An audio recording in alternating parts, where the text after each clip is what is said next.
So Scorn is a horror first-person shooter that's heavy on puzzles and exploration, but don't think of it as a game, it's more like an art piece that you can walk through. What do you mean blend the baby? What does that mean? What does it mean?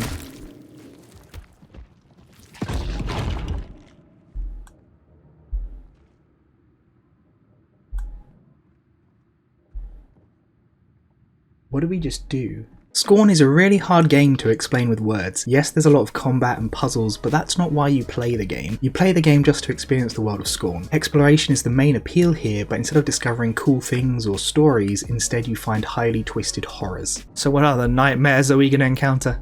I'm actually really curious actually, what will we encounter? Every single one has been a nightmare in its own way. Is it pregnant? Am I gonna have to fight? I don't want to fight that later. No, it's a big dummy thick monster. The main driving force of this game is curiosity. It starts with your humanoid character crawling through a wasteland that's apparently flicking through dimensions. You then fall into a ravine and that's it, start of the game. Who are you? Where are you? What is your objective? These are questions that will forever stay unanswered as there's no dialogue or text in the game. As you make your way through the world, various things will happen, but the implications of which are really left up to the player to interpret how they want. Is that an umbilical cord? That's an umbilical cord. We've been born! Yay! Now I know why babies cry when they're born. Because there's no text or dialogue, there's very little hand-holding in this game. Not even any form of tutorial. In fact, if you're playing on PC, you're probably going to want to check the settings to find out all the controls. There's no hints to help you with the puzzles or any kind of directions to tell you where to go next. You'll basically have to stumble your way through the world and learn as you go, which actually helps to add to the game's world building, as it really feels like you're exploring and learning about the world at the exact same time your character is. Nothing's explained! Nothing is explained! There's a heal button on the controller. There's a heal button on the control. E is heal. Oh, it's you. So it's that thing. That is a heal. Okay. This suddenly got like way easier. You really get the sense that your character is really just a random, insignificant inhabitant of this world, which really shows through in the combat. You'll get various weapons to help you fight through various monstrosities, but it's still a struggle to get through most fights unscathed. You're not going to be expertly strafing attacks or popping headshots in this game. And I've heard people describe this as clunky, but it's definitely intentional, and personally I found it just brings a real sense of danger to every fight. And because of this, it's usually better to just run past most enemies and avoid confrontation. You know, like you probably should when you're in a deadly nightmare world. That looks like a place for a weapon to come out of. Oh, okay.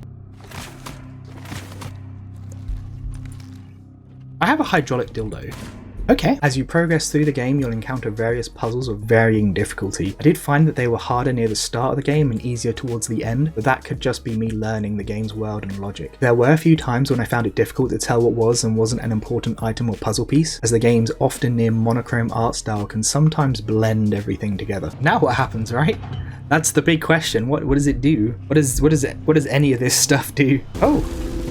Oh, the machine's squirting on me. While sometimes hard to pass, the game does look absolutely stunning. It's split into 5 chapters, each with its own unique architecture and style to it that still feels like one coherent universe. Every corner is filled with exquisite detail, and while the game doesn't have a traditional soundtrack, the ambient sounds really help fill the eerie atmosphere. Some parts of this game are truly beautiful, in a grotesque sort of way, although at other times it is just plain grotesque.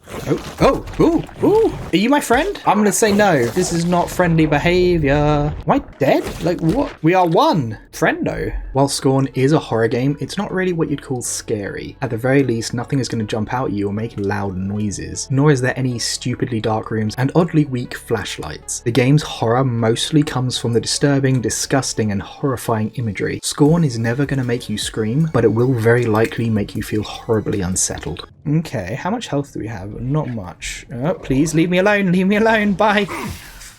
At the end of the day, Scorn is a game that fills a very specific niche. Casual gamers probably won't like the somewhat clumsy combat, casual horror fans might not enjoy the lack of scares, but if you're a fan of the H.R. Geiger inspired art style and want to explore more of it, then it is absolutely made for you. At the very least, I found the game to be an extremely memorable experience, and I'll be talking about it for years to come. Don't think of Scorn as a video game, think of it as an interactive piece of art. This is the reason I've got this gun, isn't it?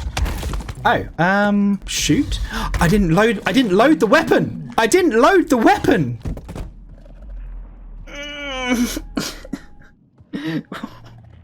Why do I do these things?